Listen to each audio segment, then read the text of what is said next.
to come to us and give us a view over our border to Africa. And she will speak about Uganda and her work there. And Sara, please, the floor is yours. Take the mic. Thank you very much. Good afternoon, everyone. Good afternoon, no, good morning.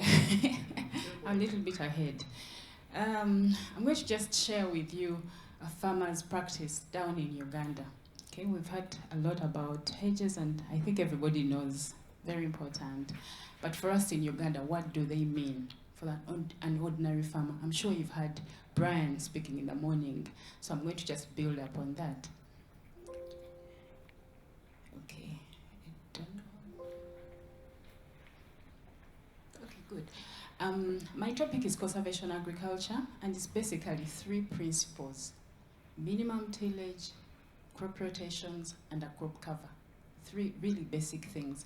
And for a smallholder farmer, it just means that they're really not digging up everything, plowing, first of all, because they cannot afford those heavy-duty machines. And maintaining crop residues, that comes in 2 forms, and I'll show you what I mean by that. And of course, the last one is diverse cropping systems. Sometimes people break them down into monocrops and the others, but I'll tell you more a little bit about that. Conservation agriculture is meant to be good. It's maybe what we call farming God's way, like what we had Brian discussing with us in the morning, and it has also evolved into other names. And I think I was chatting with somebody and over tea, and they asked me, do you do organic agriculture? And I said, yes, in Uganda we do it by default, because if you look at the statistics of how many people are applying fertilizers, pesticides, and all those things, we are basically doing it as a way of life. And conservation agriculture has ecosystem services, biodiversity, climate moderation, and a host of other things. Okay. And just to mention the role of agriculture to the contribution of conservation agriculture to SDGs. It contributes to SDG number 1, 8, and all the others, life on land, below the ground, and so on and so forth, so I'll not spend much time on that. Now, conservation agriculture is something that has been done. I think in Brazil, they've been doing it for more than 40 years. And I was so intrigued when I found a paper by Andreas Klick in 2020 talking about the impacts of conservation agriculture practices on soil in Europe. And the benefits are the same whether you're in Europe or on the other side. It's basically lowering soil erosion, contributing to soil biodiversity, the biodiversity of organisms below the ground, above the ground, and others. But again, back to hedgerows. I looked in conservation agriculture. Do we do hedgerows? Do we combine conservation agriculture with hedgerows? And if we do that, what are the benefits? A lot has been said about this. I'll skip that. Now, when it comes to smallholder farmers, when I talk about smallholder farmers, I'm talking about farmers who have between 2 hectares and 5 hectares. So if you look in the background of this picture, you'll see a hedge. And then in the foreground, you will also see a cover crop. Oops. Okay. I can't find the pointer. On the top.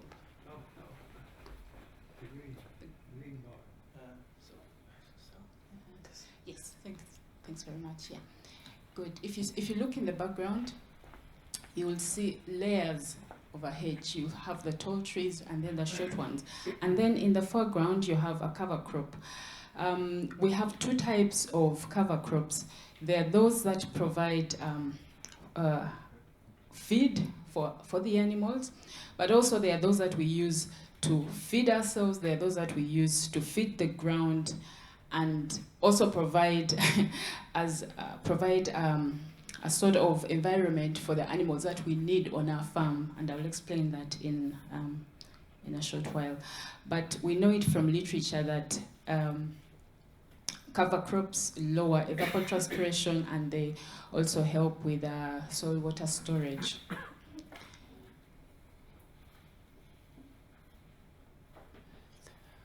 Hedgerows and agroforestry.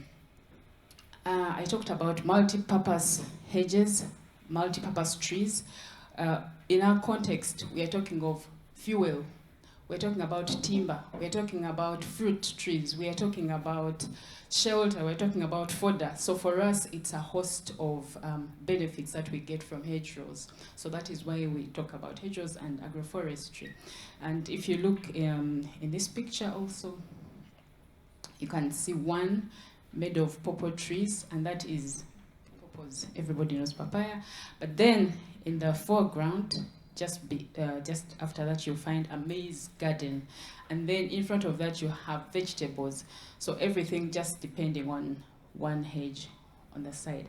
Then we also have obviously the fences, but we also think of leguminous trees that fix nitrogen in the soil. For us, that is very, very important because I think the fertilizers that we get are NPK, nitrogen, phosphorus, and potassium. So for the nitrogen, we mostly depend on Crotalia, we depend on Sesbania, Glycidia, and others to replenish our soil.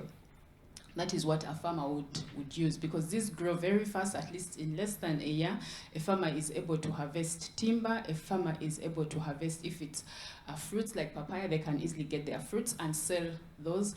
But then they can also use the stem for either firewood and other things. But now when it comes to the science, I think bridging for us, for the farmer, it's about bridging what they are told, what works. But when they try that on the farm, sometimes it doesn't work. So I think our research needs to go deeper. For example, if I was using Sesbania, or if I was using the acacia, the nitrogen fixing tree, how much nitrogen or how much cover crop does a tree produce? How much nitrogen does a hedgerow tree fix per acre or per hectare? For us, that is a major question. That is a major question for the farmer. If we are to encourage them to use up their space for hedgerows. And yes, again, from where I come from, the equator goes right through the country, and if you know that at the equator, biodiversity increases towards the equator, so we really don't have so much of a problem of biodiversity. And for example, if I look at my own country, very, very diverse. The north is quite different from the south. This picture is taken from the south. We have what we call the banana coffee system. You have bananas growing, you have a coffee plantation together, and then it is also mulched. So you have all the three systems, all the three practices being done on one small piece of land. And the farmer can have all the benefits. So if you talk about soil erosion, I think it is taken care of. If you talk about diversity, it is all there. So we use different systems. You can have interplanting with natural trees, or you can manage regeneration of seedlings within a given plot of land, or you can even interplant leguminous shrubs such as the Sesbania that I've told you. You can plant them 1 meter apart in between rows, depending on what the farmer's objective is. This is a picture from Southern Africa, conservation agriculture with trees. There are studies that say that it doesn't work, but we at the farm see that it works. So I don't know who is lying to who or who is not saying the truth, because this has been done for over 10 years, and you can see that the maize has grown up, they have shelled it, and the trees are still green, the trees that are made for that locality. So some literature says it's not working, but again, the farmer says it's working. So maybe people here can help us answer that question. But I think it is something that would call for maybe scaling up our research to see what we have written maybe long before and what should be happening. Again, conservation agriculture with hedgerows, and depending on where you come, this is from now another part of Uganda, you can still see that the area is very dry, very arid, but you can still see that, that the hedgerows are working very good with conservation agriculture. So, I've talked about nitrogen fixing trees. In this picture, you see a maize garden. Maize is a crop that is water demanding, but it can be intercropped with cassia. Cassia is a leguminous tree that fixes nitrogen in the soil. In literature, it is written that it doesn't work, that the trees would suck up all the water, but the farmer finds out that it is actually good for their soil. They suffer less soil erosion and so on and so forth.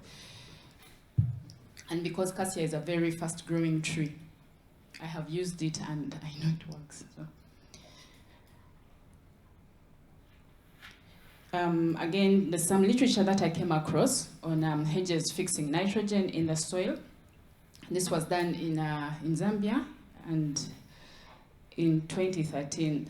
So, while some literature says that it doesn't work, this is a very good piece of literature that shows that if you have nitrogen fixing trees, the maize yield will even go high. And, but then there are also other factors, and I think they've been said by the previous speakers. How about the other issues? Yes, I would like to have a hedge, but then the farmer wants to have some immediate cash.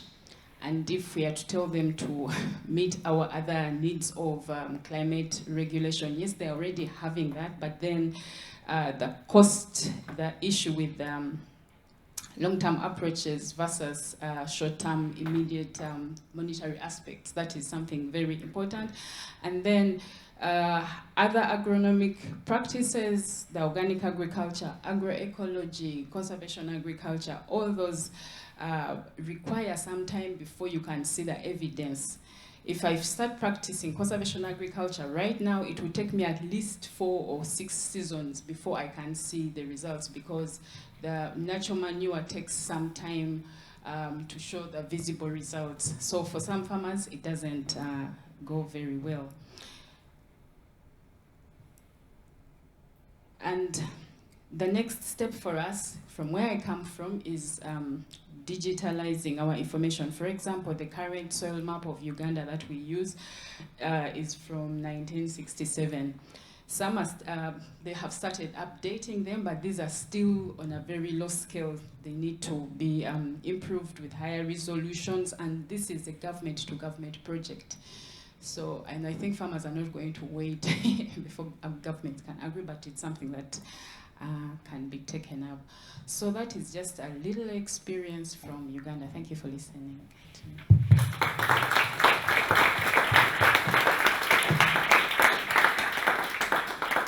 Thank you, Sara. And here at the picture you see the soil of Uganda in Lower Austria. Maybe, Sara, you can speak about this picture. Yes, there's one a square meter of soil from Uganda, and it's in that village down in here in Austria. So our ties go, I think, about more than 30 years, almost 40 years, when this cooperation started.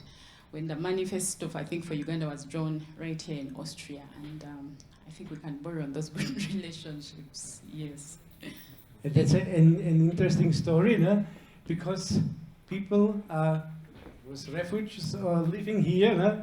They have written a manifest for a country, no? Here in Austria. So it's an interesting story. So whoever you meet, maybe he's the president in next day. So be careful and be nice to the people who are from another culture. Thank you very much, Sara, and also having you as a team, and that you bring the work of Brian Olsef to Uganda and to us, to Austria.